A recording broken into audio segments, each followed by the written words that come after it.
మీ ఉత్సాహమే. అలాంటి విశాఖపట్నానికి మేమందరూ రుణపడున్నాం. విశాఖపట్నాన్ని భవిష్యత్తులో నెంబర్ 1 సిటీగా తయారు చేసే బాధ్యత ఎన్డీఏ ప్రభుత్వం తీసుకుంటామని మరొకసారి అందరికీ విజ్ఞప్తి చేస్తున్నా.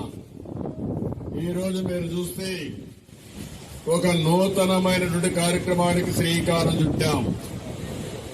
ఇది hop on and hop of bus. ఇప్పుడే మీరు చూశారు, డబుల్ డెక్కర్ ఎలక్ట్రికల్ బస్. ఇది ఇక్కడి నుంచి 16 కిలోమీటర్ల జర్నీ చేస్తుంది. అదే మరిగా మీరు చూస్తే 2 బస్సులు ఫేజ్ 1 లో ప్రారంభిస్తారు. ఆ తర్వాత మిగిలిన బస్సులు కూడా ఏర్పాటు చేస్తాం, అవసరమైతే డిమాండ్ బట్టి.